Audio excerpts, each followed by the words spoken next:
Middle School site once again. District 11 4A Girls Championship on the line. D11sports.com Game of the Week presented by St. Luke's Sports Medicine. Proud to be joined upstairs this time with Tom Mole from District 11, Catasauqua Athletic Director as well. And a great opportunity, first and foremost, having all these games here at Easton.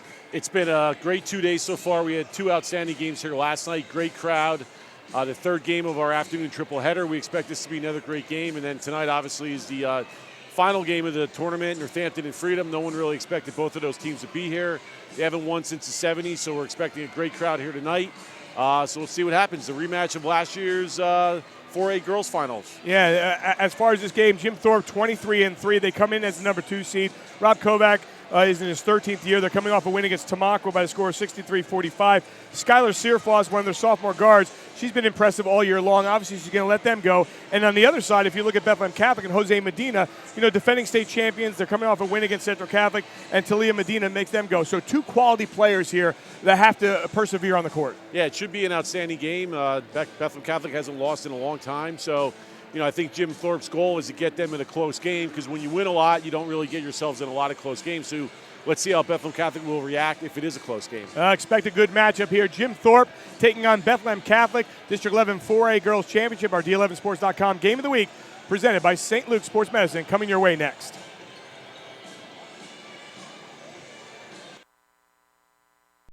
Are you searching for a place where you belong? Where your fitness matters? Regardless of what shape you're in, St. Luke's Fitness and Sports Performance Centers have a professional team that will help you meet or exceed your fitness goals. With locations throughout the region and nationally recognized fitness experts, you'll become a member of a supportive fitness community. We call it Extraordinary Fitness. Visit us online to start your free 7-day membership and let us help you thrive.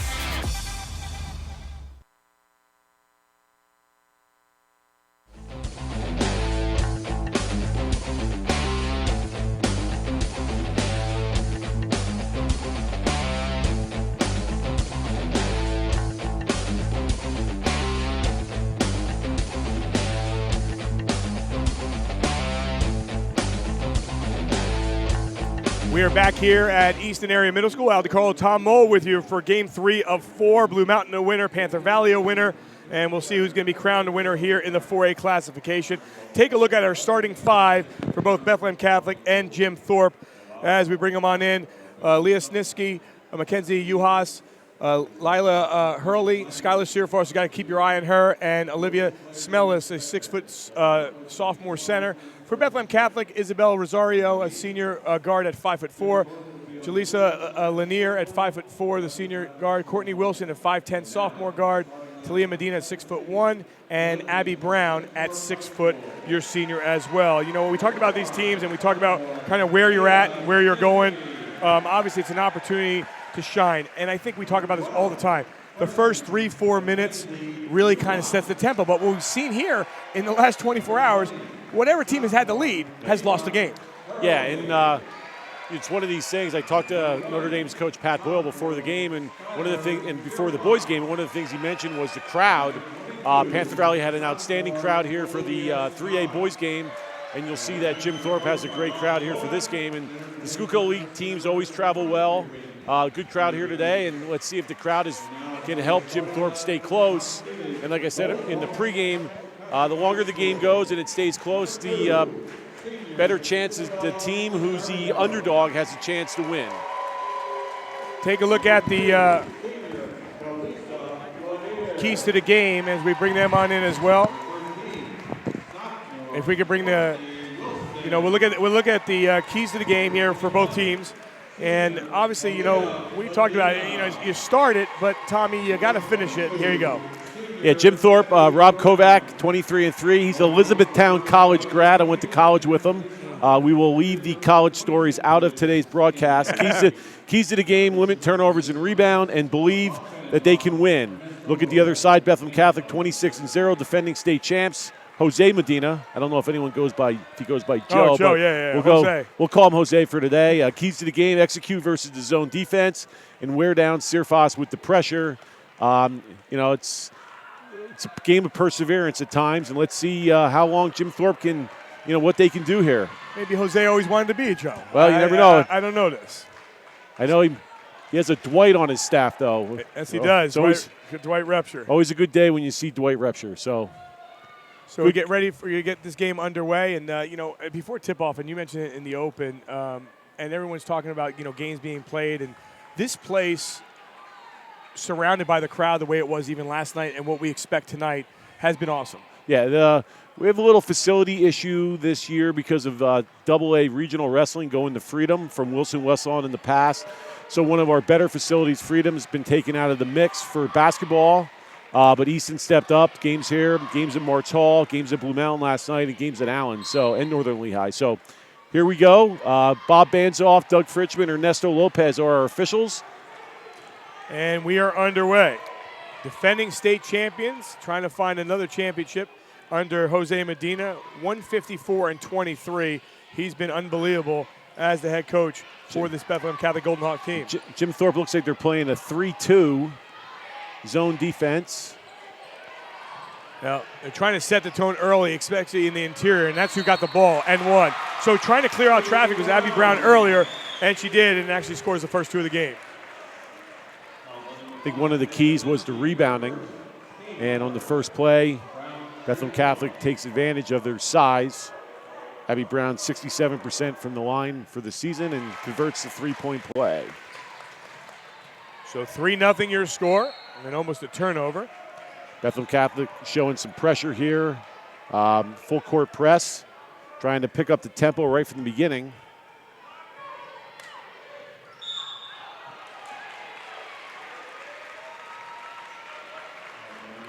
Great opportunity to take this game in near and far. We mentioned a couple times, people watching from North Carolina and Michigan and New Hampshire. I saw a tweet last night that said someone was watching the game from Germany. Is that right? Yes. See, you're seeing more than I'm seeing sometimes. I'm falling asleep last night. Erica Livermore, Nazareth grad, playing overseas professionally. I saw a tweet that she was watching the game from Germany. That's fantastic. Good to hear. An early key in the game here. Medina picked up her first foul, so could be a factor if she gets a second one here early. Good point by you, driving in the lane, and that one will not roll for Courtney Wilson. Will come the other way. Great job defensively of getting back and almost coming up with a steal was Lanier.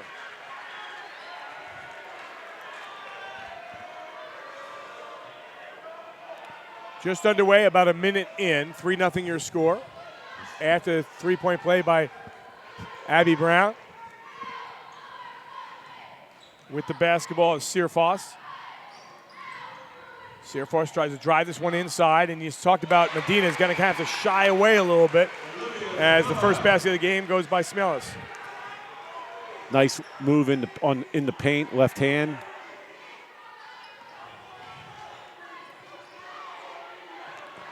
And we have a turnover. So take a look at Smellis inside. There's a perfect example. Medina, who already, like I said, has a foul, avoiding the contact and not picking up her second foul. And Jim Thorpe pushing it up the court. And it looks like we have a held ball. The last game, and I know you were down there seeing it, I believe, Eric Snyder kept count. I believe there was 8 air balls, which I've not seen a game with 8 air balls when it comes to the high school level, especially a championship in a long time. Talking about some nerves and everything else that was in there. Yeah, it's tough. And, when you talk about a team, Panther Valley coming in as the 4 seed and rolling through the tournament, and you got to give them credit. They really played well today. Good crowd. And it's been a tough day so far for the Colonial League, both Bangor and Notre Dame falling. So, but you talk about that. How about Southern Lehigh last night? The 5A boys. Coleman with 34 last night on the basket by Wilson. Nice drive to the basket, penetrating through the zone defense. 5-2 is your score. Becca High up by 3. And getting through the defense, I'll tell you what, they're going to have extra help there for Talia Medina because she just has standing right in front of there, and they're going right at her. That was a good no call. She established her position and just stayed there. And there we have another held ball. So as you watch Jim Thorpe, and obviously, they were in the championship last year. They're losing to Bethlehem Catholic, but you come into this year, they lose in the Schuylkill League Championship to North Schuylkill. Correct. And then North Schuylkill, does a job on Notre Dame to win the District 11 championship. So the losses that they had, when you look at North Schuylkill, is one that, hey, right, look what they did. And I think they lost earlier in the year to Northampton. Was another one of their. So Northampton, a perennial girls basketball, one of the stronger teams in our area. And that was 41-36. I believe it was in the Pocono Mountain West tournament. And the North Schuylkill lost twice. They lost the last regular season game to North Schuylkill, and then lost in the Schuylkill League Finals. So we're 3 minutes in, 5-2, low scoring so far. Get the nerves out. Long range three from the baseline. Count that one for Wilson. That's her 27th three-pointer of the season. She has 5, and Becca's opened up an 8-2 advantage. And Jim Thorpe calls a quick timeout at 32nd, called by Coach Kovac. Well, take a look at the replay first. Can't keep her that much open. Yeah, you got to get out on her. I mean, it's a tough shot. Girl for Nazareth last night with talk about tough threes. Hit the game tying. I believe that was in the first overtime. Not Greg Lazinski, right? Not the ball. No relation. Not even the spelling is the same. I will tell you, Al, before I came on the air, I saw the ESPN bottom line, and it said that your son made a game-winning free throw in a game earlier today. You saw that in the bottom line? I did. Yeah, my son Giovanni hitting a free throw, and really happy for him. It just got, with a signal coming through here, it took me a while to see it, but it was great to see it. It said it was the first DeCarlo ever to make a free throw. Is that true? Well, on the boys' side, maybe. Yeah. 8-2.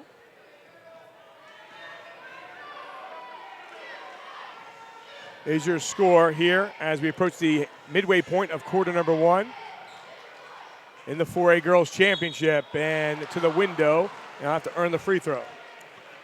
Nice pass to a cutter. And Bethlehem Jim Thorpe has been getting close to the rim. They're doing their best to get to the rim, and let's see if they can convert. Surfoss shooting 2. So Surfoss at 77% on the season.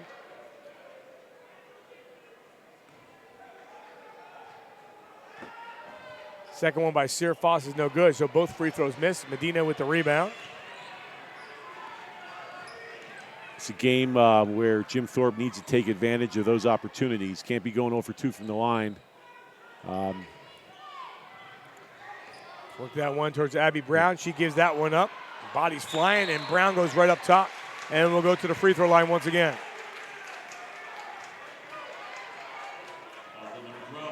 Size advantage inside. And both teams have some big kids, but Bethlehem Catholic looks to have a little more size inside, and they've used it so far to their advantage. Again, Brown, who we said was 67% coming in, had converted her first one. Now she's 2 for 2 from the line.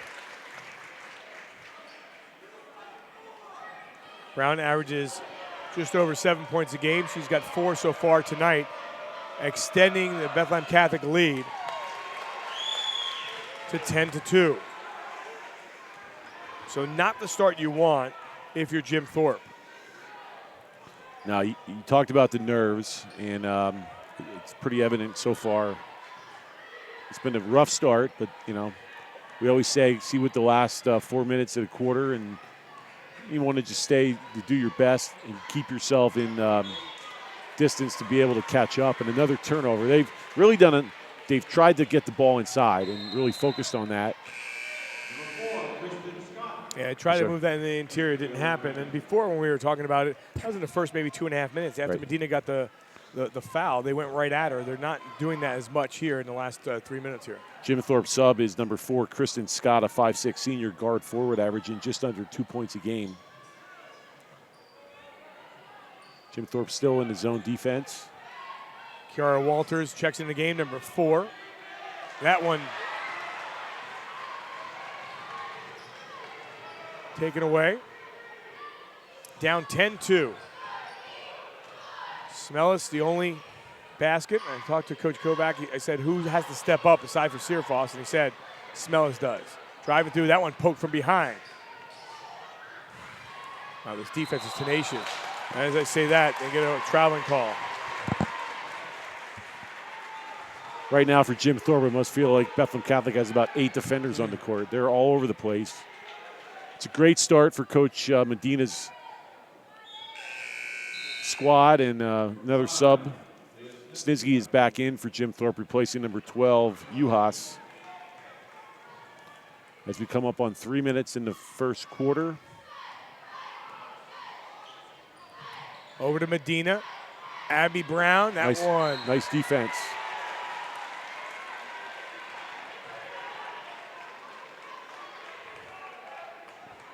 So inside 3.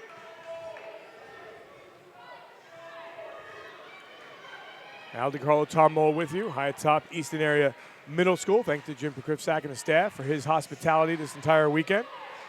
And getting us on the air and providing us with the internet feed as well. There's a shot. And that's Snitsky with her first 2. That's a big bucket for them. I think we'd be remiss not to also credit Greg Hess and Carmel Duca and the rest of the staff here at Easton. Because if you don't give Hesse credit, he's going to get angry at you. Walters with was that a 3, Al? I think yes, it was. It was a 3. So Bethlehem Catholic matches the jump shot by Jim Thorpe and opens up a 9-point lead as we close the last 2 minutes of the first quarter. Yeah, they're getting free underneath, but they couldn't score there. Yeah, anytime you talk about Easton, you talk about Carm, you talk about Greg, and it's like the 1-2 punch along with Jim. Another 3 up. That one will not go, however, for Walters, but they come out of the pile with a rebound as Lanier. Final 150.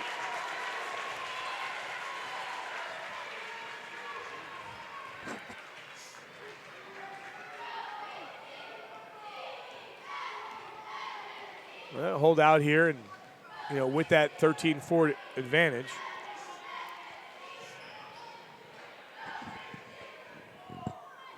Not surprised they're milking some clock, and they'll go for the shot that they want. Again, if they're not going to come outside. But looking at a 13-4 deficit, you don't want to dig yourself even a bigger hole here at the end of this quarter. Quick passing, and they're getting that wing player wide open. That one does not fall, however, for Wilson. And they get a whistle and a foul. Foul is on 22, Abby Brown. Her first, team third. For Bethlehem Catholic, number 20, Scott into the lineup. Replacing Rosario. Scott is a 5'11 senior forward, averaging just under 2 points per game. Inside a minute.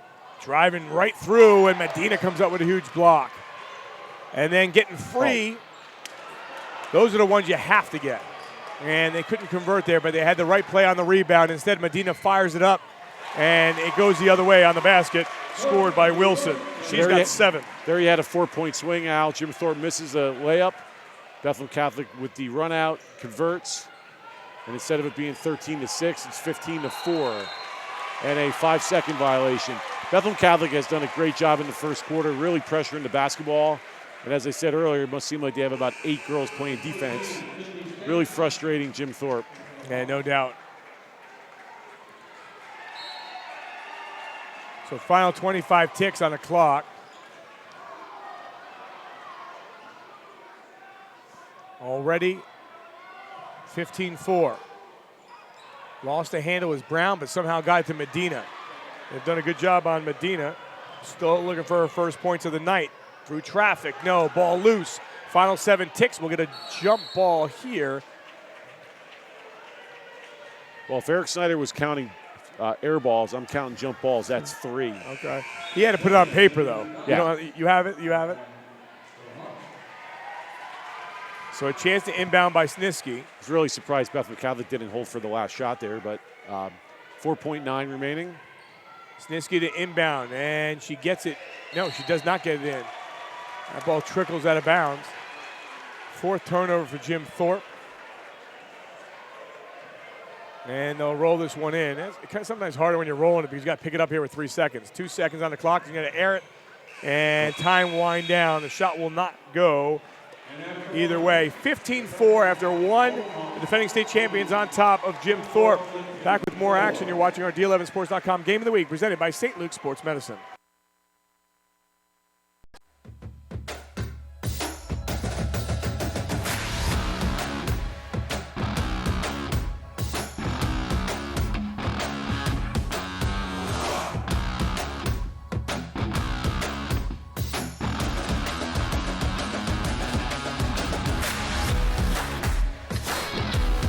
St. Luke's Orthopedic Care. Extraordinary care in motion.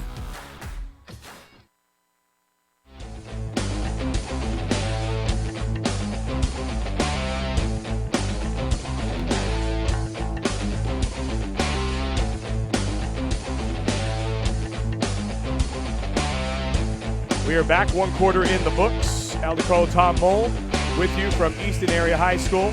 And 15-4 in favor of Jose Medina's Bethlehem Catholic Golden Hawks. Your thoughts in the first quarter?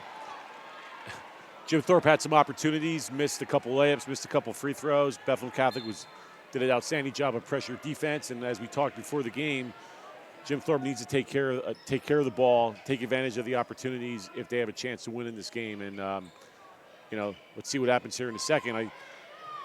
Jim Thorpe is in some type of matchup 3-2 defense that, maybe the Bethlehem Catholic's going to hold it and try to get them to come out of the zone. Leading to 15-4, Abby Brown has 5, 7 for Wilson, and Walters has 3. So Medina not scoring, but again, when others are, you're okay if you're Bethlehem Catholic. Yeah, it's always a nice problem, I guess, to have when you're up 11 after the first quarter of district championship and your leading scorer hasn't scored. So they don't get the shot maybe they really wanted to on that last possession down the floor. Here's Searfoss. Searfoss is held in check too. She has not scored yet. She averages over 15 points a game. Down the baseline. Again, patience here, and I go with patience, but I also talk about the defense, and you talked about it before, Bethlehem Catholic. They've been tenacious. Yeah, they've seem like they're all over the place. They get a good look at a 3, and that one's well short. Here's Medina, lost the handle. Oh, that was a late whistle. Well, I think it's one of those plays that there might be a bump. You're going to let it go until she falls down, and you almost have to call the foul. Team third for Jim Thorpe. It's actually the second on Snitsky, so that's something to keep an eye on. Yeah, real early, a minute and 30 in.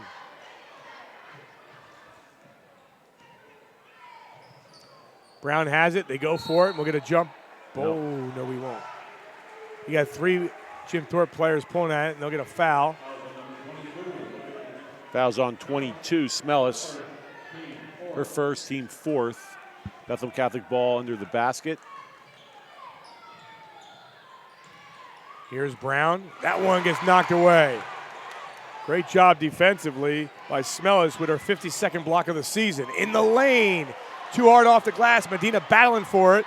Both players go down. Nothing called. They're letting them play here. And then they throw that one away. So the backcourt. Felt there for a second. Wow. We were at regional wrestling. Yeah. That's unbelievable.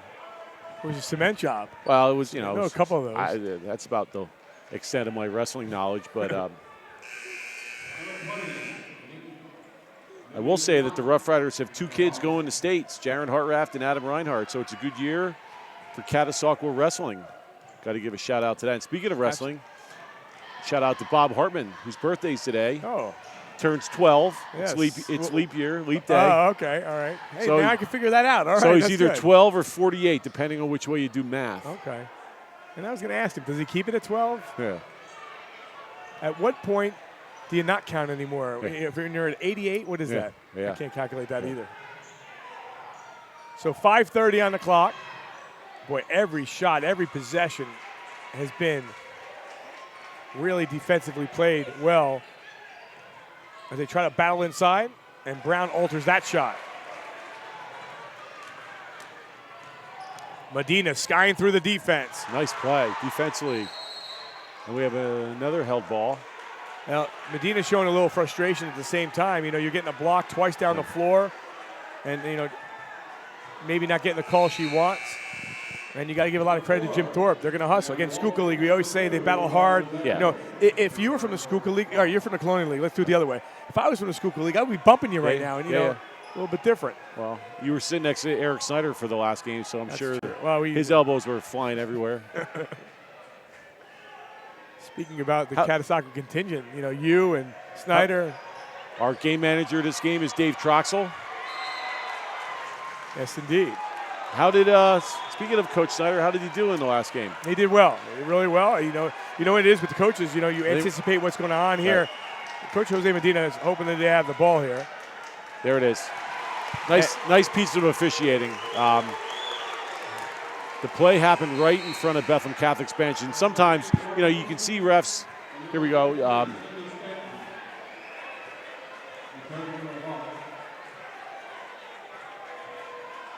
Oh, that was close. Oh. Look at Jose Medina. He looks like he's dancing.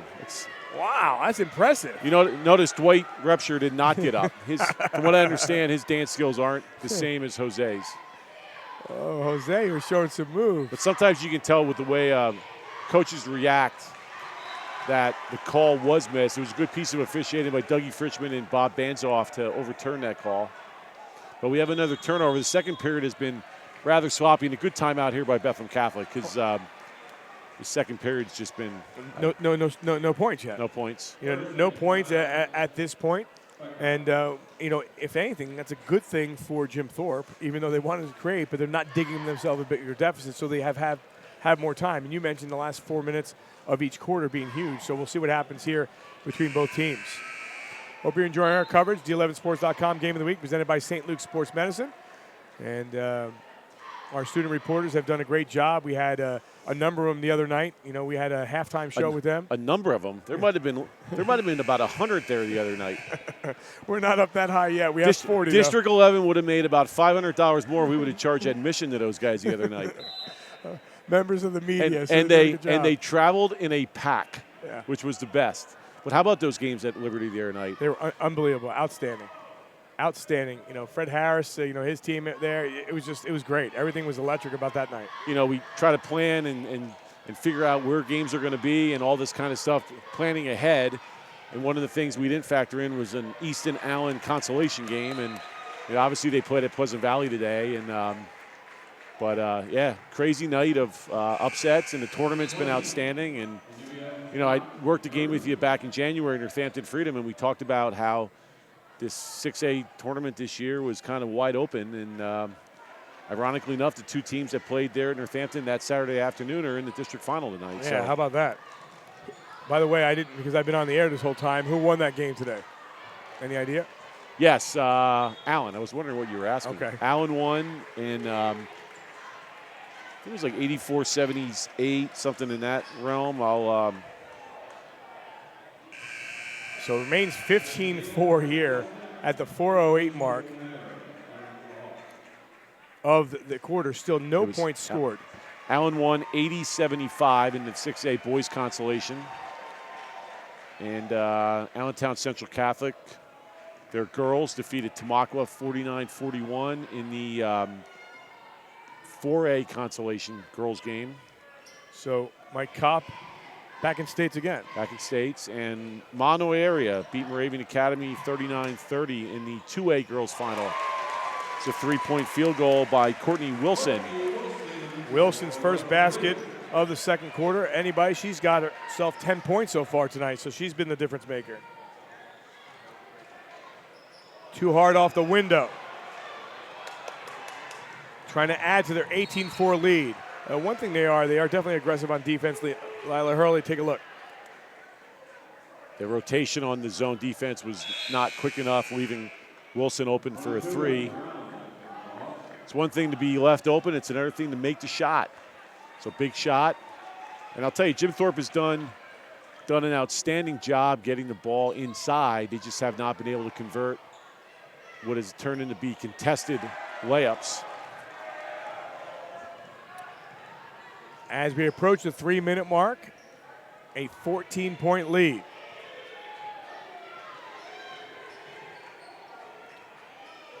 18-4. Leading the way is Wilson. She has 10. And a whistle and a foul. Foul is on Wilson on a push. It's her second, team fourth of the first half. Jim Thorpe will have the ball underneath. Substitution for the Golden Hawks, 20, Scott. Back in for Wilson, who just did pick up her second foul. We're down to 3 minutes on the clock. Jim Thorpe just trying to get the ball interior if they can. They finally do, and they'll lean. So they're trying to get contact there on Medina, but, you know, also moving that elbow a little bit. And they're not giving her the call she wants. No, it's just, like I said, they'd be getting, when you see the shot chart for the first half for Jim Thorpe, most of their shots are going to be from inside the paint. They just haven't been able to convert. Nice crowd still here for game 3 of this triple header. Feed inside to Abby Brown, and they were trying to get out to Medina, but quick hands coming out of there was Hurley. And Hurley takes it up the floor. They haven't looked. I'm surprised actually they drove in and will get fouled. With a good opportunity by Searfoss. Thought she was going to stay exterior. She tried to go in the paint. And now we'll have to earn it from the free throw line. Still looking for her first points of the night. She averages 15 points a game. Misses on the free throw. I think the Olympians are now 0 for 3 from the line. Searfoss, a returning All-State guard, one of only 2 freshmen who named All-State in the classifications last year. And that one, she misses 2. Coming into the game, 77 points shy of 1,000. Obviously, defending how far they go. Maybe out of her range right now. I would say it's probably out of her range today. Well, today, obviously. You're going to go with that guarantee? Considering right now it's 18-4.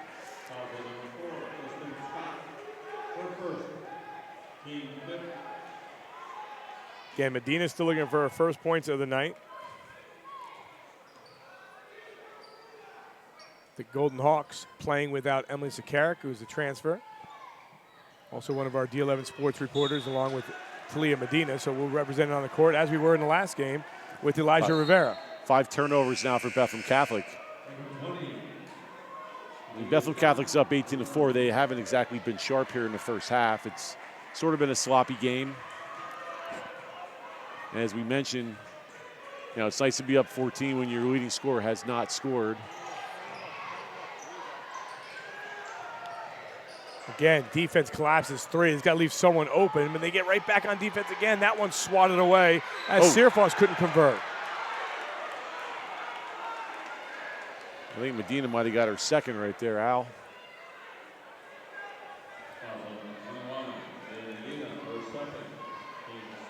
So Medina has 2. And if you're Jim Thorpe, if you're getting to that free throw line, or you're finally making one, you're going to have to hit these eventually. I think they're 1 for 5 on the day. You're keeping that stat as well, not letting Dave keep it? I'm trying to get Dave to give me some help over here. He's not. He told me a couple weeks ago this is not really used to covering basketball games, so he's. Yeah, but you know what? I tell you what, it's like anybody else. You know, it's not how you start, it's how you finish. Yeah. You know, he's into the finals. You know, he's at a C+ by now. Yeah. Driving in the lane, over to Brown. I always told my mom, if you C's stand for commencement. If you keep getting C's, you'll end up at graduation. So here we are, run out. There we go. Yeah, great basket there by Hurley in transition after another block on the other end. So Jim Thorpe trying to get some kind of spark. 18-7 as they cut the lead. Back to 11. Considering how this first half has gone, I'm sure Coach Kovac, with the way Jim Thorpe has played, going in the locker room down about 10 or 11, he's going to have to, you know, as crazy it is to say happy, but I mean, it could be a lot worse than what it is right now. Well, and as you say, you know, if you go in and they bury a 3 here, it's different. But if you don't, he'll take the 11-point deficit or even closer if they get the ball back. Inside 25, they go down to Medina. They collapse on her. She'll go to the free throw line. They are letting her earn everything. They've been all over her tonight. Now, when you're going to Villanova and everyone's looking at you, you know why. 1,100 plus career points for Medina, 600 plus rebounds, 150 assists. She misses on the free throw.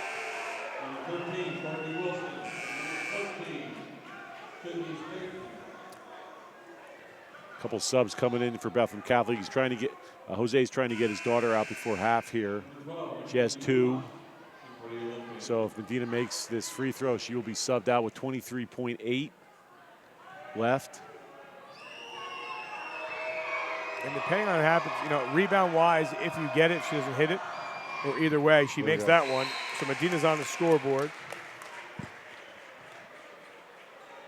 And right now, Bethlehem Catholic has 7 girls on the court. You can't do that. No.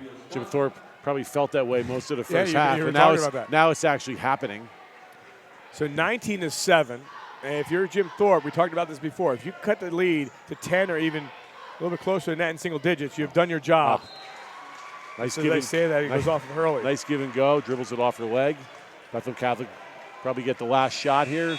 Subs are coming back in. Little offense, defense substitutions. Coach Medina confident that no one's going to pick up a foul on the offensive end. Final 10 seconds. Down to 5 on the clock. And do they get a shot off here? Down to 1. Airs it. It counts if it goes and does not.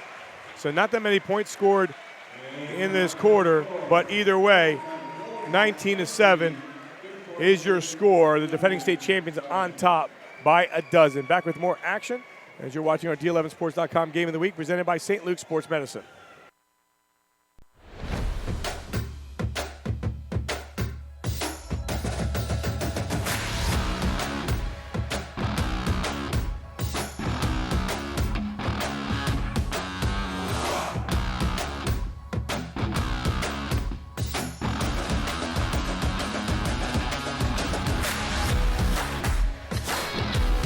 St. Luke's Orthopedic Care.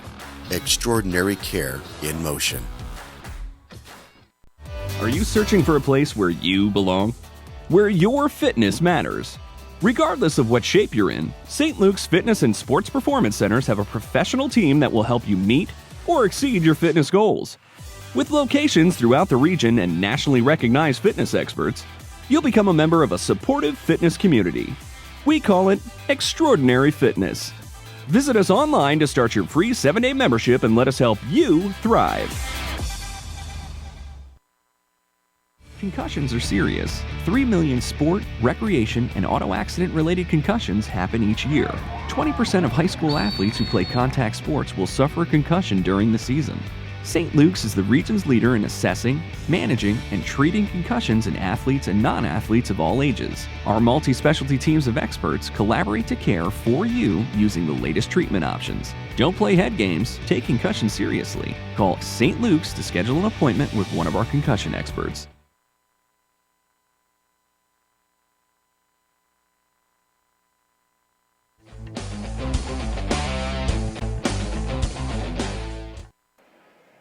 We are back here at Easton Area Middle School. Al DeCarlo, Tom Mole. Glad you could join us here for the District 11 4A Girls Championship. And we're through one half of play. So far it's 19-7, so not a lot of points in the district championship. Kind of like, in the locker room, what do you think is going on? Well, Coach Kovac has to, we talked about the fact that how poorly they played, only down 12. They still are within, within Striking distance. Striking distance. Didn't do a good job at the foul line. I think they were 1 for 6, maybe 2 for 6. We'll get that shortly. Had a lot of opportunities in close. Their layups became contested. You just have to take advantage of the opportunities that you get with foul shooting, shots inside, try to stop turning the ball over. Bethlehem Catholic was sort of sloppy as well. It's sort of been a sloppy first half on both sides, but Bethlehem Catholic is in the locker room with a 12-point lead. So, well, not much scoring, but let's take a look at a couple of highlights that we've seen, from this afternoon's game. And again, you look at Bethlehem Catholic and early going for them. You start setting the tone a little bit. First, and you talking about trying to stay out of foul trouble, and you have to because she already had the first foul right. And the basket in there by Smellis. Yeah, that was one where it was just actually one-on-one. There was no help from Bethlehem Catholic on that first layup. Jim Thorpe scored. There was Courtney Wilson with one of, she probably, I think, had 3 3-pointers in the first half. 2. That was close. Jim Thorpe with the last jumper before halftime. And, again, here, Bethlehem Catholic swinging the ball. Jim Thorpe's been a little late on the rotation getting into the corners. That was a 3 by number 4, Walters. And here's a nice pass from Medina. And I believe that was, not sure who was that. I think that was Courtney Wilson again. Yeah, you mentioned Wilson had a couple of her threes coming into this one. And, for the most part, as you look at, what they've done, they've moved the ball around. That corner's been kind to them here's all night. Again, slow rotation into the corner. You're asking one of the bigger girls, taller girls, to get out in the corner, which slower rotation.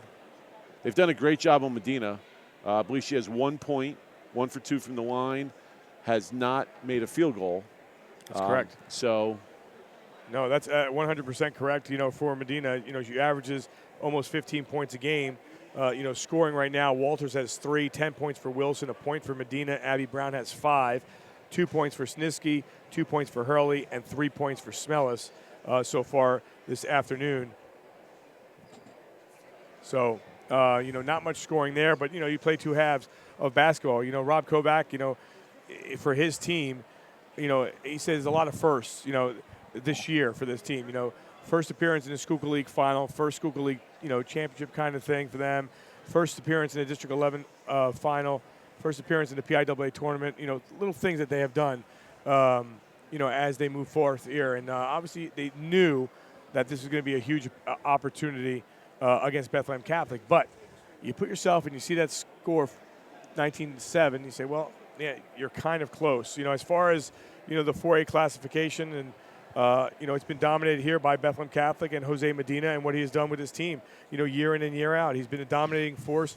They're 26-0, on the season, and his career as well in 6 years, 154-23, which has been impressive as well. So Bethlehem Catholic 6 of 14 from behind total shots, 3 of 7 from behind the arc, 4 of 5 on the free throw line for Jim Thorpe. Shooting 3 of 16 against any team is not going to get you a win, never mind defending state champions. And then 0 of 2 from behind the arc and 1 of 6 from the free throw line. So obviously concerns all around if you're Jim Thorpe. Yeah, the 1 of 6 from the line, you're left 5 points on the table. And we talked about Coach Kovac. He's this is his 19th year as a head coach. He coached over 460 games. He's been at Jim Thorpe as well as at Panther Valley, 6 years at Panther Valley. And in the 1999 District 11 championship game, he led Panther Valley to a victory over Coach Dave Troxel and the Catasauqua Rough Riders. So I believe that's his only District 11 championship victory in all the attempts.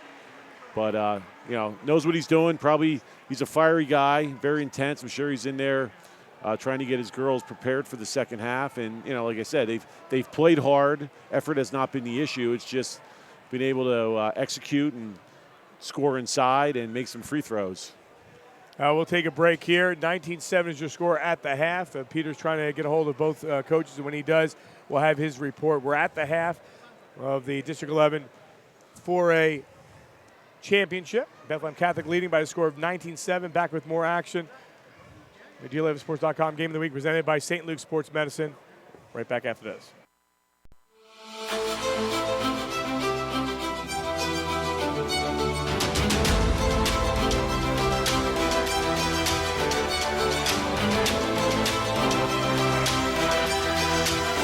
Hall of Fame pitcher Steve Carlton knows what it takes to exceed expectations. He knows what it means to be part of a team that rises above the competition. He knows a champion.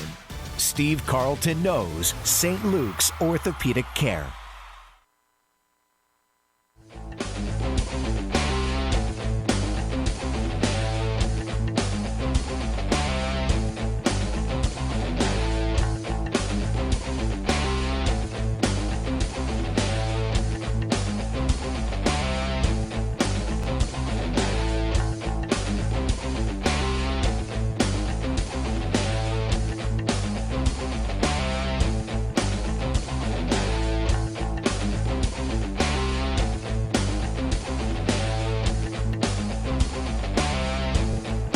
Back here at Eastern Area High School, Al DeCarlo alongside Tom Mall. Tom Mall. That's me.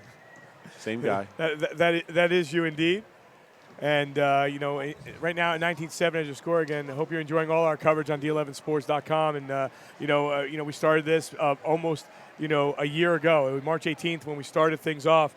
And, we're almost approaching a year. We have 40 student reporters. I know, Tom, from the get-go, you one of our biggest supporters. We're just trying to change and make a difference for the students, in the Lehigh Valley and give more exposure to area teams. Yeah, it's been great. We had a girl, Amber Countess, a senior for us, who hold on. There's a lot of stuff going on here at one time, and I'm not good at multitasking. We had a student, Amber Countess, who participated in your program, and I think it's great, number one, for the coverage that you guys provide high school athletics. If it was just, adults doing the games, and then what you were able to do to get kids involved, I think it's great. It's only going to get better. It's just been a terrific thing. And like I said, when someone can watch a district championship game from Germany, it gives people a great opportunity to see local sports in the Lehigh Valley. No question about it. And Peter Capote from Allen had a chance to talk to both coaches, and let's hear what they had to say. Hi, Peter Capote here at the half. For both coaches shared their thoughts with me. For Becca's Jose Medina, it's continuing the defensive pressure they have at the rim and trying to get better offensive shots off. For Jim Thorpe's Bob Kovac, it's trying to execute more efficient shots and try to take better shot selection, but he is happy with his team so far defensively and how they've been able to deal with Becca's tandem. Back to you. All right, Peter, joining us here as that shot was made by... Let's try it again. That shot was made by Lanier. Lanier, not Bob. Yeah, Bob. By the way, Bob Lanier had there's 22 shoe. Yeah, is that right? There is a lot of stuff going on here right now. Yeah, there is. And not a lot of good stuff going on here right now, but a lot of stuff. I guess when you're doing your fifth game in 2 days now? Yeah. Hey, I'm still holding strong. I just wanted to make sure that my voice was going, and right now it's a good thing. Well, you mentioned Amber Callis, one of your student reporters. She actually texted us earlier. Was trying to get her this afternoon to try to reward the kids that have been doing a great job. She just couldn't make it, but she was happy that we had the shout out. We talked about her, and she sent me and Eric Snyder a text earlier today. So the quick basket that we had by Lanier increases the lead to 22-7. So not the quick start or any start that you wanted if you're Jim Thorpe. I'm still trying to get my hearing back after Peter started. It happens. Inside, and they finally get Medina loose. And Jim Thorpe with a quick timeout. Not the start they wanted in the second half. And we always talk about the second half. The start when you're down 12 like they were the first couple minutes of the second half were going to be a key. And the 12-point lead is now up to 17. So 17 points and a big concern here. When you look at a team like Jim Thorpe, and again, we put this in perspective. A team that only on the year has 3 losses. And we mentioned before, North Schuylkill twice, won in the league championship, and Northampton, who's, they're okay, and they lost them 41-36. But, what we've seen from this team scoring in the 60s almost an entire season, had 73 against Panther Valley, had 72 against Lee Heighton, had 82 against Panther Valley. And here's the thing to look at. Back in early January, they played Blue Mountain at home. They played them twice. And beat them 46-26 and 68-27. And about 2 hours ago, Blue Mountain was given gold medals here as the 5A champ. So, puts in perspective how good this team has played for most of the year. But they're playing a high-level competition here today. And, Bethlehem Catholic, not only the EPC champs, but as you said, the defending state champs. They haven't lost in forever. In forever. It's probably the safest way. So the defensive pressure now is starting to step up, and it gets another turnover, and it leads to Rosario going in for an easy deuce. You go back to the EPC finals, Nazareth Bethlehem Catholic over at PPL Center, and Nazareth was ahead probably into close to the fourth quarter. And Bethlehem Catholic turned it on in that game. And as you can see, they've got off to a great start here in the second half, and now with some defensive pressure. So, Tom, they had the pressure in the first half, and you said it felt like 8 players on the court. Now they're pressing, as the inbound as well. That even makes it that much more difficult, if you're Jim Thorpe and you're just sitting there and struggling, right. At those 7 points. The last basket, fortunately, was them, came at the end of that quarter, by Hurley. But other than that, they have not had much scoring at all. 26-7, Medina. Again, that ball was tapped away, and the ball will go back to Jim Thorpe. Coach Kovac just trying to get his team motivated again and see anything they're capable of doing here. Okay, when you're pressing the inbound, when they're just trying to get over. Now they'll have some numbers coming the other way. And Medina. Great play by Medina, using her athleticism. They'll never stop it, and now the kick out. Eyes up to 3. That one doesn't go, and wide open underneath. Ooh, nice defense. Have a held Brown. ball here. Good call by Dougie Fritchman.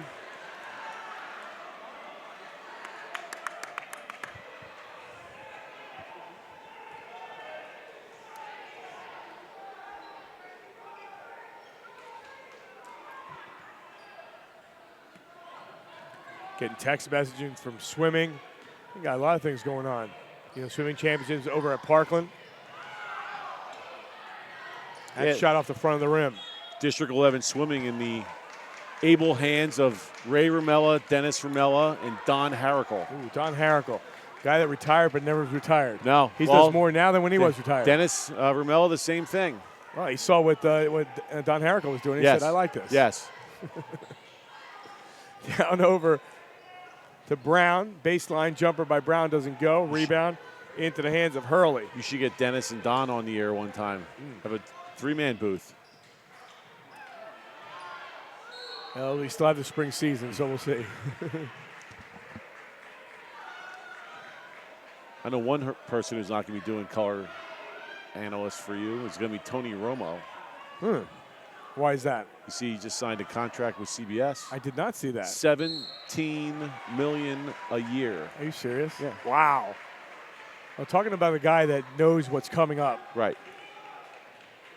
$17 million. And he's not getting hit for that. No. He's the smartest guy around. Jim Thorpe fans not happy with that last call. How difficult, simple answer, but you're the color guy, so I'm going to ask it. How difficult is this for the Jim Thorpe fans to watch? They know they're going up against state champions, right. But at the same time, they've had such a great year, and, right. and they're just sitting there with 7 points. It's tough. I mean, it's everything they've done hasn't worked. Whatever they've tried hasn't worked. Then you start yelling at the refs. You start yelling at everybody, and it just becomes a frustrating. Last year's game was pretty competitive up until the end. I mean, they gave a valiant effort last year. The efforts here this year, shots haven't fallen. And Brown to the free throw line. She's got 4 free throws tonight, 6 points.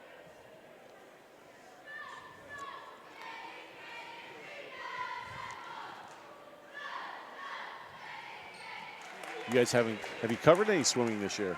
Yeah, well, Brendan Alvino, one of our student reporters, is in the pool. He had his silver yesterday. Don't know what he did today. Okay.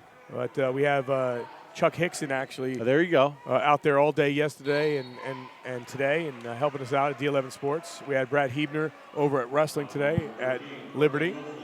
So we thank them for their expertise. I was at Freedom this morning to see our kids wrestle, and it's great that the 2A Southeast Regionals are now at Freedom and not at Wilson Westlawn. It's great for the local schools. It's not great for district basketball because it ties up a great facility. There we go. That was Smellis. Smellis with the baseline 5-footer. Coach Kovacs calls a quick timeout. He wanted to get the girls focused and try to still getting them to believe that there's an opportunity for them to come back. Nice inbounds play. Nice move. And one thing nice is she pulled up and took the shot and didn't keep driving to the basket, which she probably would have ended up with an offensive foul. So you started the year with us, first game of the year, which is the championship later on. Now you're on with us again. What do you enjoy most about doing this? besides being alongside me? Well, I think Dave's outstanding. I think Dave's growth as a basketball guy is what is. But no, I think it's great. I mean, it's. At least I was a little more prepared to work today than. But you had a better lunch last time. You were at Panera, right? I was. Well, it was coffee. All right. Do coffee every Good morning. Every morning at Panera. Is that a plug? Is that a sponsor? No, I'm not. I learned that move from Salisbury's AD Monica Deeb. Loves Panera. So, but no, it's a good place. Kind of go and just a little unwind in the morning, relax. Our jobs are kind of a grind. I wasn't going to say grind, but it's you never really know what's going to happen every day. Tournament's been great. The 2 weeks, and we'll have a couple days off. And first day of states next Friday and Saturday. Probably have games. Last year, I believe we had games at Easton, Liberty, and Freedom the first weekend. So. As we get into the state tournament and you look at the state tournament and our teams, trying to make a run. Obviously, a team like Bethlehem Catholic is one of those teams that we feel, but right. After that, you really don't know. Well, yeah, I was talking to someone this week, and I don't even know. It might have even been someone from Service Electric. We were talking about teams and where they end up being put in the state bracket. And one of the brackets, it could have been 6A, that our teams that ended up third and fourth were playing. There's another tough shot there, tough layup. We have teams that are finishing third and fourth playing District 4, District 2 teams, and the top two teams were playing teams out of Philly. So it's one of those things that sometimes. Wow, what a move by Medina.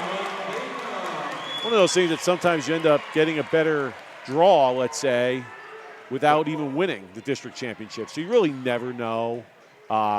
Look at Panther Valley. Panther Valley gets in the AAA bracket as the 4, beat top seed Palmerton, then second seeded Notre Dame, and you never really know.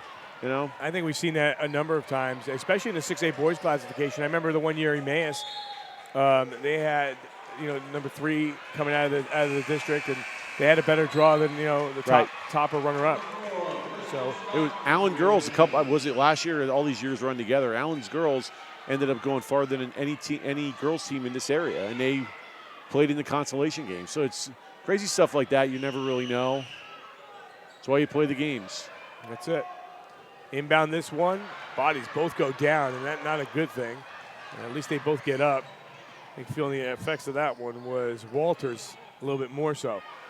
Best look they had at a 3 all night, but that one will not fall for Sirfos. Up 30-9, still trying to get out of themselves out of single digits. And they'll take a timeout here. It was 19-7, at the half.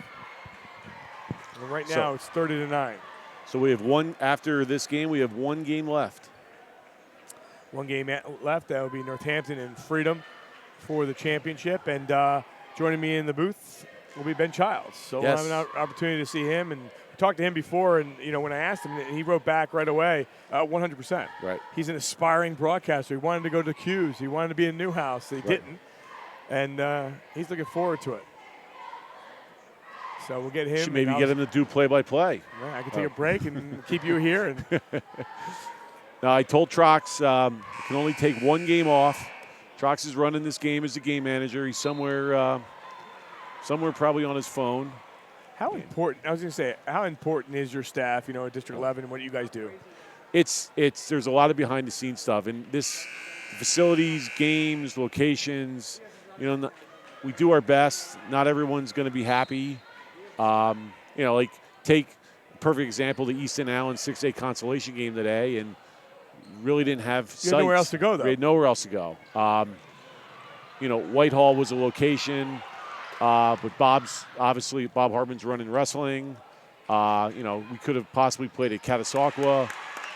But you're here. I'm here. So, and most people don't want to have events at their school if they're, as the athletic director, is not going to be there. So we ended up going to Pleasant Valley, and, Well, Tom Toth does a great job up there, the new athletic director. I mean, I think I give our coaches and athletic directors in this area credit. As you see, nice drive to the basket by Jim Thorpe. But give our ADs and coaches credit. A lot of times questions do get asked, why are we playing here, why are we playing there? And there's Medina going to the basket again. And, you know, we give them, I feel, you know, if someone calls me or texts me, we give them the answer.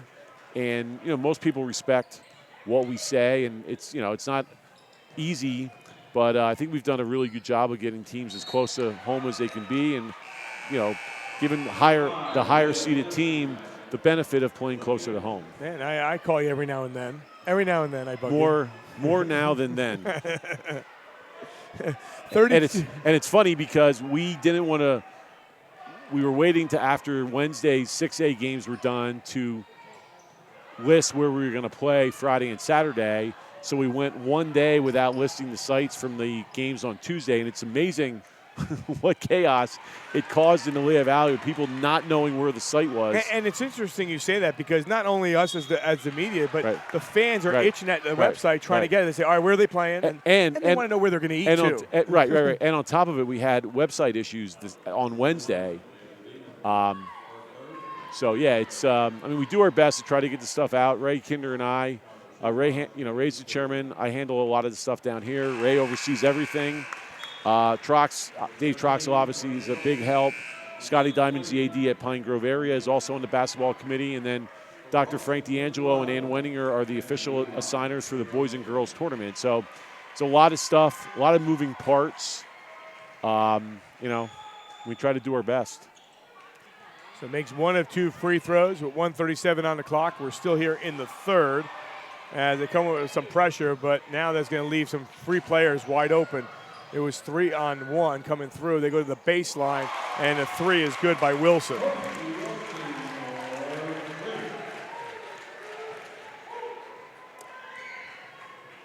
And with that, total control. Wilson's playing so well, she's not even on the board right now. There we go. We got her up. 13 points. Nice Is that look the at most? the three. Is that the up to date? Yep, 13 for Wilson. So Rosario checks back into the game. Jim Thorpe, contingent, not a lot to cheer for on this afternoon. But that all said, you know, depending on, again, you got to be really almost a miracle here to battle back. You know, you get into the tournament and a little bit, you know, a lot of things can happen.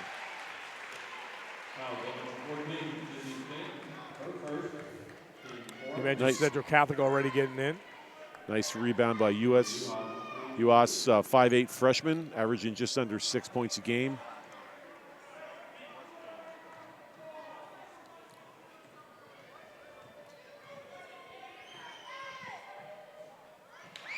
First shot is good.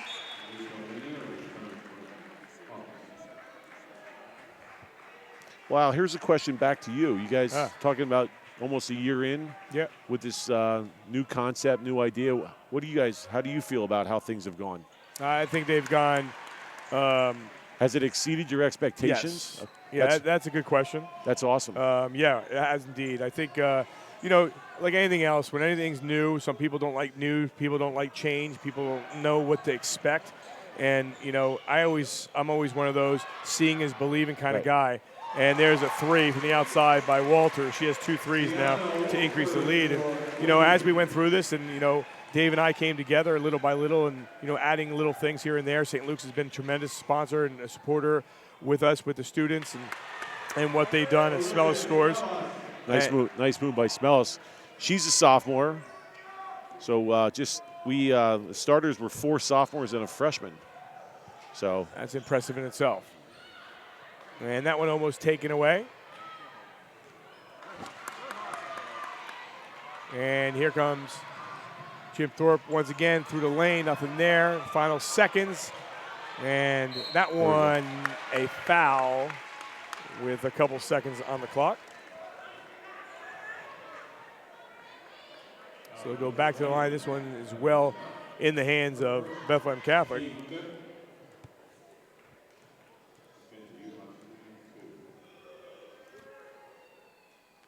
Makes the free throw.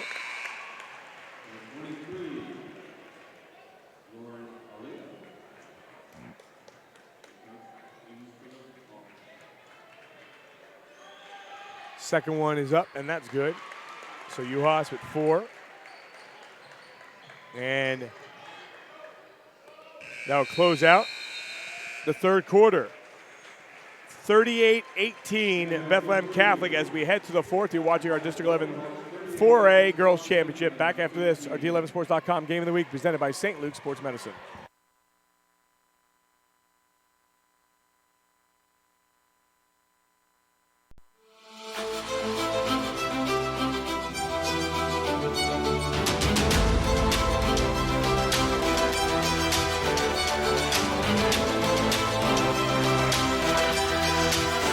Hall of Fame pitcher Steve Carlton knows what it takes to exceed expectations. He knows what it means to be part of a team that rises above the competition. He knows a champion.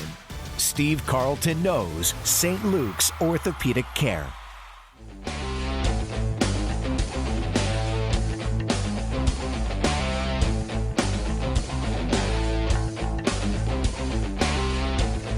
Back here, 3 in the books, 1 to play. Tom, your thoughts through 3 quarters? Well, second half started out. Jim Thorpe was down 12 at the break. Becca went on a run, kind of put the game away. Jim Thorpe has, despite the score, they've done a really good job of continuing to fight, play hard.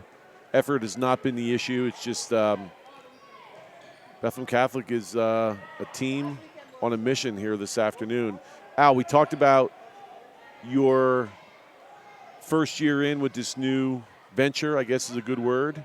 And the question was, has it exceeded your expectations? And kind of started to talk about it, and then we had some breakages. No, I think it has. Like I said, seeing is believing. We've noticed it, and my thing is for myself. I have the education and the experience with broadcasting and what we do, and we have meetings once a month or so with the students. We have one set tomorrow.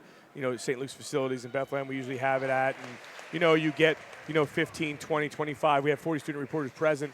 And when the new reporters come, the reporters that have been there are telling them, hey, this is what I've learned in the first 4 months or 3-4 months, or however it was. And that's extra special. Dave is the guy that takes care of the website and knows all that stuff. And as the submissions come in with articles. And, we're not going to cover every event. Main reason why, number one, students are students. And it's like anything else. They come back from theater. They come back from playing in their games. And they can't get everything. But, what they're doing and giving their student athletes exposure and their school exposure, and at the same time giving themselves experience is that much more better. We've talked to some students that have said, a number of times, why are you doing this? I want to be an attorney. I said, all right, why that? Well, because I don't speak as well because I'm always using my phone. Not their fault or their own.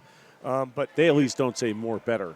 Right. Okay. Did I just say more You better? did. Okay, more better. See, that's why maybe I shouldn't have the journalistic aspect of that. But, so we're out and about. We did the track and field last year. It went little by little, and, we're getting there. An opportunity to add the live streams to the thing. And oh, there you go. Nice move. Wow. Nice defense. And then the finish there on the basket by Hurley. And I just think, overall, giving the students the live feel, even like today, right? I think it's been great. So there's, big things ahead for us, we know. And little by little, we're learning every day, and we're adding new things every day. So answer your question is, yes, it's exceeded our expectations, but I think we're getting the public to realize in a year with 2,400 Twitter followers already that we're here to stay. We're not going anywhere, and we're teaching. And I know St. Luke's has been a great partner with District 11 and John Houth and his staff, and I'm sure he's done the same with you guys. Yeah, 100%. John, we talk daily. He's, over at Wind Creek, all day, for the last 2 days with the football that's going on over there. Oh, I thought he was in some of the machines or something. Yeah. So, they do a great job. And Ken Sidlow, the director of marketing at St. Luke's also. But, getting these guys decked out, with their gear and putting them in as a presentation, that's what we want to do. And I think, even we go back to Amber. Amber's first day, she's doing stats for Catasauqua, and she wanted it.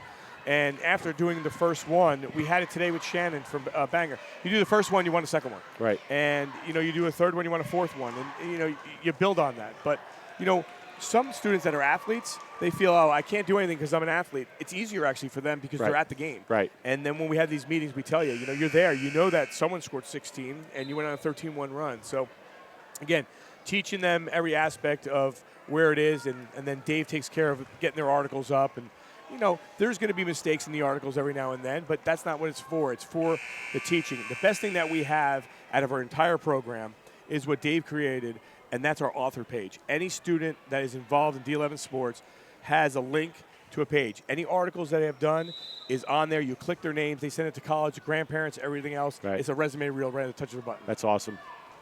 And it's only going to get bigger and better. Yep. 40-20 here in the 4A championship. This one in hand, up by 20. They led a little bit more than 20, up by 23 at one point, 35-12. And really just picking up her game in that last quarter was Medina, where she scored all 7 of her points, attacking the interior a little bit more. 6 of her points.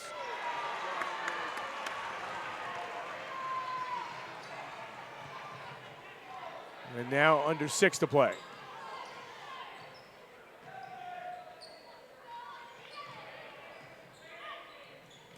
Moving the ball around, trying to get it in front of Abby Brown. That one just tossed up there, but she'll get bailed out with a foul.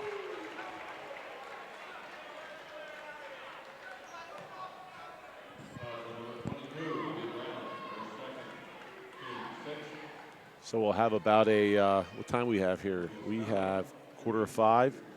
Should be done. Awards, 5:15, and start clear the gym. That's the other thing is, too, you talk about facilities. So you clear the gym out to get people back in for the night game. What happens if the games went overtime all day today? How does that come into play? I mean, they didn't. Well, yeah.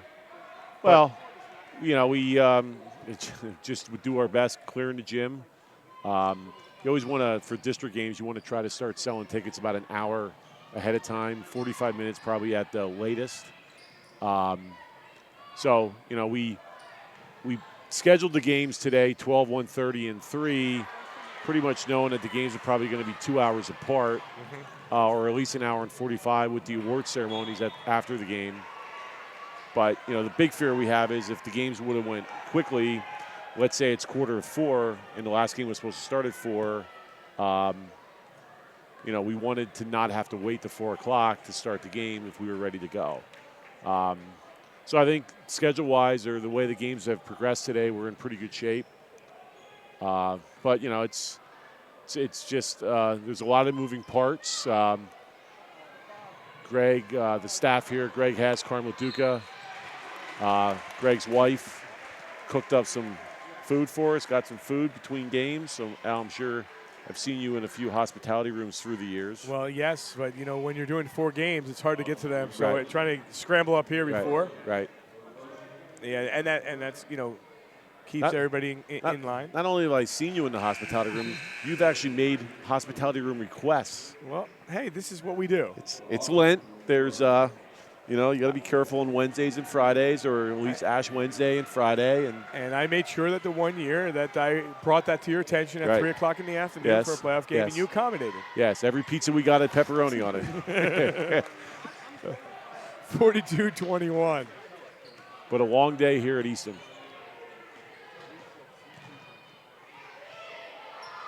A 21-point lead. Now driving through.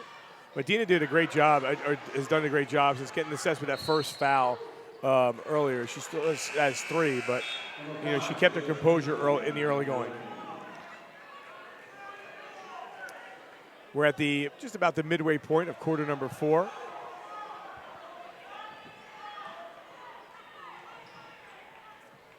And Tommy, officiating, everyone's always, on the officials, talking to officials. We have some great officials in District 11. There's no question about it. And obviously, giving the opportunity sometimes the younger guys to take their reign. And I think, my perspective when it comes on the media side is, every fan wants to be official. Right. And I've always said, if you're not doing it, then don't talk about it. Right. But they're always, on them each and every time. But overall, the officials, and obviously, you go to 3-man crew versus a 2-man crew, and it takes a toll on them as well. And but at the same time, they've been doing a great job. Smellis gets the basket. Yeah, when we get to next week and the next couple weeks, and we start hosting games, not necessarily next weekend, but we host games as we get farther in the tournament. Hosting, let's say, a game between a District 2 team and a District 12 team. Nice move here by Smellis to the basket again, using the left hand. And again, we talked about the youth of Jim Thorpe. She's a 6-foot sophomore, averaging 13 points a game. So the future is bright for Jim Thorpe. They've had a good run the last couple of years, and looks like they're going to fall short again in the district finals for the second year in a row. But the future is bright for Coach Kovacs and the Olympians. Yeah, no doubt. So, I mean, you sort of appreciate how good the officiating is in this area when you start to see outside of this area. Not saying that the officials aren't any good in other districts, but I think we have a good group of guys. Frank D'Angelo and Ann Wenninger use the officials the coaches throughout the season are supposed to use an evaluation tool to evaluate the officials in the regular season. The officials then, those evaluations will be used as we move through the postseason. And, so we're rewarding officials who have done a good job throughout the season. There is a shortage probably across all sports. I know in basketball there's a shortage of female officials. You have a shortage of female officials. So, I think PIAA has tried from a recruiting standpoint of trying to get younger officials involved and just get more people involved. But I think we're fortunate with the people that we have. I think tonight it's John Hyman's, Jared DiGirolamo, and Rob Bozak, I believe, doing the championship game in 6A. So, you take a game like Allen Freedom the other night. It's a very difficult game to officiate. A lot of emotion, a lot of contact, big bodies. I talked to a couple of the guys that ref that game over the last 2 days, and it's a tough game to officiate. They did a good job. I think, most people respect the job that they do, the coaches do. You got a guy like Dougie Frischman doing this game, a younger guy, same with Ernesto. So it's nice to see the younger guys getting involved, and nice to see the younger guys getting involved and getting these assignments for big games. Got a guy like Bob Banzoff's a seasoned, experienced guy who's done a lot of these championship games, but, there's a travel. Yeah, no, I agree with everything there. And what about a nice little shout out to Andy Weaver? I saw him. Saw him yesterday coming in. Saw him this morning coming in as well. And he should still be working. He shouldn't be watching this or listening to this. I didn't say he was. I got a text from him as well. That ball is taken away and now right back to Jim Thorpe. He was supposed to be working at wrestling this weekend. Oh, is that right? Yeah. And how did that get changed? I'm not going to get in the middle of not going to get in the middle of it. I said to him today, it's getting close to softball season. Coaches a bunch of softball teams, so hoping for Andy the weather stays good. Hoping for everybody. Well, Monday's the first day of spring sports. It's amazing when you think about it. Monday is the first day of spring sports, and I know, and knock on wood, honestly, that at this point you really don't want to see it anymore. We've been fortunate, and we've had many times where we've had terrible storms in March, and that really just puts a havoc to everything. Yeah. But I'm hoping we go without a flinch, and if it's cold, that's one thing, but other than that, a little bit different. Baseline jumper. Yeah, I believe weather is supposed to be in the 50s and 60s early midweek. I think we're supposed to get a lot of some rain. I'm not going to say a lot of rain, but yeah, temperatures are in the 50s and 60s in March. You want them to stay in the 50s and 60s. Right. Yeah, it's we've lucked out. I mean, we had a great winter weather-wise. Not a lot of postponements, so it's been sort of an athletic director's dream from that standpoint. We got some contact. You know, you I say would that. say that was a lot of contact, actually. Yeah. You say that as Abby Brown goes to the free throw line, and a great opportunity really in a game like this to catch up with District 11 and everything that you're doing. But at the same time, as an athletic director, knowing that your mornings start at 7 a.m. and you don't get probably home until 10:30 on any given night, and you don't know those nights sometimes, and whether there's delays, and you think, all right, Wednesday I have off. Oh no, you know what? It snowed or it rained, and we had a rain out. Wednesday I don't have off anymore. How difficult is that as an athletic director, and how important are all these athletic directors in District 11 and what they do? Right. It's I think we're fortunate we have a lot of good ones in this area. Most of them are good. Are you calling someone out? Well, no. I would never mention Jason Zimmerman like that, or Bron Holland. I know Bron's listening, and Panzer, and all the guys in Bangor. It's winter sports are tough. You're almost in the gym every night until 9, 10 o'clock. I know, like at our facility, we hosted I think 3 nights of wrestling. We did a junior high wrestling tournament for the league. We did our league wrestling championship, first round of states, and then we did 5 nights of basketball, 3 district nights, and 2 Colonial League nights. And you get to a point where I said I don't really want to be in. You don't want to be in the gym anymore.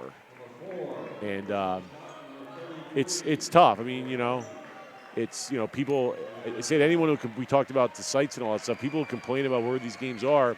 Then you should tell your athletic director, your basketball coach, and make sure their school's facility is available for district playoffs. That's right. And we could probably use a couple more, but yeah, the weather was great. Not a lot of postponements, and what's kind of difficult now is in the past, like basketball, like in our league, games were always Tuesday, Friday, and wrestling was Wednesday, Saturday. Right now. And now with that really has to do with the officials, right? Correct. EPC went to 3-man crew or 3-man crews, and we had to juggle our game. So we could basically play in the Colonial League games on any day of the week, which sometimes is neat because it's not just a standard Tuesday, Friday. But we had some wrestling matches this year on a Friday night, which is an odd thing, but And to be fair, you want to have the best officials that are available for the Colonial League teams as well. Right. 48-29 on the timeout with 1:40 on the clock. This one controlled from start to finish by Bethlehem Catholic as they'll bring home, another title. And Jim Thorpe though, you look at him, you got to be down and frustrated, but at the same time, now you kind of regroup, I guess. Well, and like I said, you look at their youth and what they have coming back. You expect to see them back in this game next year. And when you're playing the defending state champions who are undefeated, EPC champs, it is a tall task. And give Rob and his staff and his kids credit for continuing to fight here. As you see, they continue to battle. He's going to go to the bench here. This is another thing. You say, when you have an opportunity to give other players an opportunity to get in there, especially in a district playoff game, I think that's big. Smells is going to go to her, right about her average after hitting 6 in this quarter. 48-31 here with 1 minute and change remaining. And they're going to go to the bench.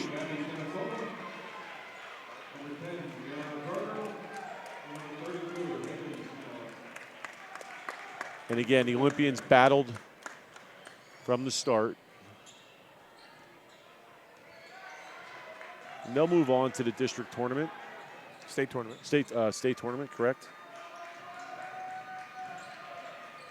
Yes. Central Catholic and Wilson playing as the consolation as well, right? So, yeah, Central Catholic came out on Central Catholic Tamaqua. Oh, I said Wilson. Central Catholic Wilson. Wilson was in the boys consolation. That's correct. 15 Darcy Light, to get that right, into the game for the first time.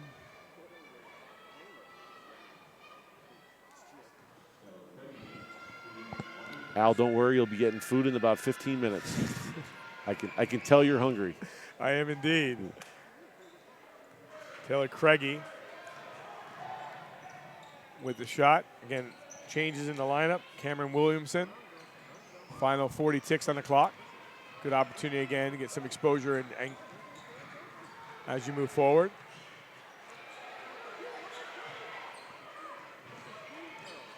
There you go. Wait, 4 straight championships for Bethlehem Catholic, is that correct? I forgot myself.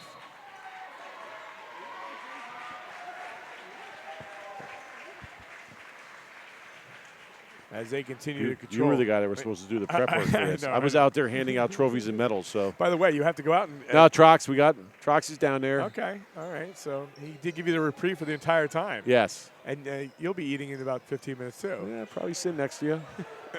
48-41, final seconds of this one. And they're going to pull this one out. And another title. Doesn't get old.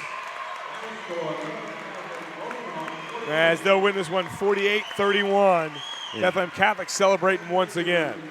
Congratulations to the Golden Hawks, and hats off to Rob Kovac and his staff and his kids for battling to the end. And wish them the best of luck going forward in the state tournament, and we'll probably see them back here next year. Yeah, no question about it. 48-31. Well, you talked about their team. I mean, they're all young. They're all young, and they'll wait for the hardware to come through, and it'll give them a good opportunity to do so at that time. But obviously, if you're Bethlehem Catholic, this does not it's a different team, even though you've had these players, and now you're seniors. And Brown and Medina, you have the sophomore and Wilson and Lanier and Rosario are seniors. So they've been here. They captured a championship and gives them the opportunity. We'll come back with the trophy presentation when we return. You're watching our D11Sports.com Game of the Week presented by St. Luke's Sports Medicine. Are you searching for a place where you belong? Where your fitness matters? Regardless of what shape you're in, St. Luke's Fitness and Sports Performance Centers have a professional team that will help you meet or exceed your fitness goals. With locations throughout the region and nationally recognized fitness experts, you'll become a member of a supportive fitness community. We call it Extraordinary Fitness. Visit us online to start your free 7-day membership and let us help you thrive. All right, we're back and down on the court with Peter. I'm here with the District 4A champion, Coach Jose Medina. How does it feel to win this again? It feels great. This is never to be taken for granted. We love every opportunity. We live in the moment for our program. I'm so proud of these girls, so proud of these kids, and it feels good. Just last thought. This must be a special moment for you, having your daughter on this lineup and this being her a senior. How, special is it to have carried along with her? Always special. Special with all our girls, special with Talia being my daughter, but it's just a great group, a great bunch. I love how hard they work, and just so proud of them today. Congratulations, Coach. Best of luck. Thank you. You're doing a great job. Keep Thank you. All right. Jose Medina with some kind words to Peter Capote at the same time, and a great job with him down on the floor. There you see Jim Thorpe getting receiving the silver medals from Coach Kovac. Athletic Director Dustin McAndrew assisting. Again, the second year in a row, Jim Thorpe is in the runners-up position. Well, and I like to do this all the time as the sun peeks in. It is. We need sunglasses here, Al.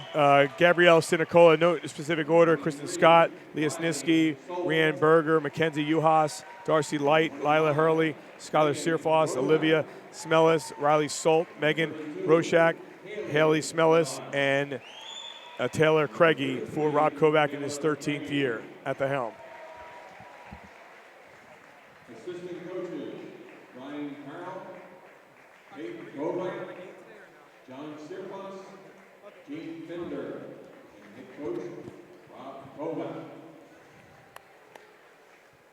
A great time again, them being down on the floor and enjoying the moment. You don't want the medal that sometimes you want to get the gold, and but I'll tell you what, you have a team right now in Bethlehem Catholic that now just improved to 27-0 with the victory. And I have not looked one iota at the state bracket, but obviously they're the favorites to win the state championship in the 4A class. You got to beat, you got to beat the champ to beat the champ, and they have the experience. They've been there before, and they're the team that everyone's striving to beat. How many games have they won in a row? Do you know? I don't have that. I knew you would ask me these questions, well, and I should have the answer, right? regardless of how many it's been an impressive feat. Down on the athletic director Chris Damian, Holly Denofo, and head coach Jose Medina. I think Coach Medina is a pro at this by now, giving out the gold medals. And he loves it, and he absolutely loves it. He's been a great supporter of ours as well at the 11. And, I saw, the opportunity, when I watched some of their highlights, when, you're looking at their team and what they're doing, and all of a sudden you're seeing some of their players, do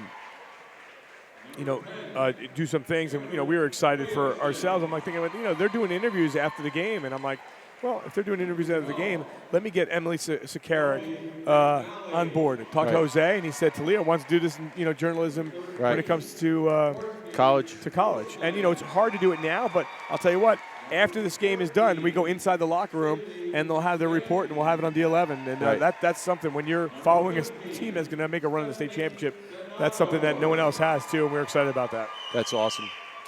No specific order: Isabel Rosario, Jaleesa Lanier, Kiara Walters, Yarian Fernandez, Cameron Williamson, Kelby McNally, Courtney Wilson, Sydney Stanton, Stephanie Donato, Anivia Scott, Talia Medina, Abby Brown, Laura Aliyah, and Emily Sakarik. Should all be proud of their performance tonight as well.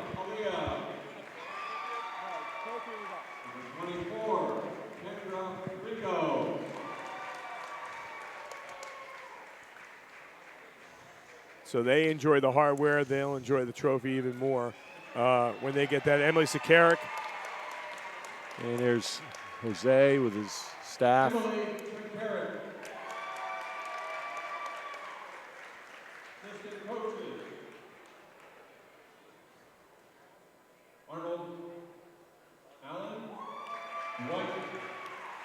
So 48-31, so 3 games today. The counting champions. Blue Mountain wins in the girls 5A over Bangor. Game number 2 was won by Panther Valley over Notre Dame in 3A boys. Here in 5A girls, championship once again goes to Bethlehem Catholic and the Golden Hawks. And at the same time, we wish Rob Kovac and his team, the best moving forward for them. And they're going to celebrate. And, you talk about Dave Troxel, and he's got the hardware. Trox is ready. Trox is the most important person on the floor right now. Yeah, easily.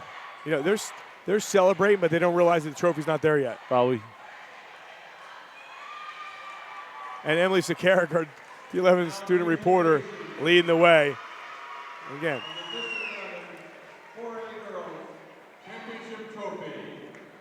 As they make it away. Congratulations. Here. Where they come over to Talia Medina There's and Trox. their team. Troxel. Look at the form. Terrific form. There it is. Now this is what they do. They'll walk over and enjoy that moment right there. Champions again 4 in a row as they win the title in this one. Tommy, your final thoughts as they win the crown? Yeah, I think it's just another step for Bethlehem Catholic heading to Hershey. I think they're, people ask all the time what teams in this area have a shot to go pretty far. I think they're probably the number 1 team in our area with a shot to get to Hershey. So, we wish Coach Medina, his staff, and his kids, and all the athletic administration at Bethlehem Catholic the best of luck as they move towards start. They get rolling next Saturday and head on the road to Hershey. Thanks having you. It was great, and we'll be back here at 7:30 for the nightcap. Yeah, now Al can go get some food. All right, I'm going to go get some food. 3 down, 1 to go. Again, we'll finish this one here. Final score, once again, was 48-31 for Tom Mole, for Dave Micah, for Josh Bellman, Ari Bluestein, their staff, Peter Capote down on the sidelines. Once again, another championship. Congratulations to Jose Medina and his team. Best of luck to both teams moving forward. I'm Al DeCarlo saying so long from Easton Area Middle School. Have a great afternoon.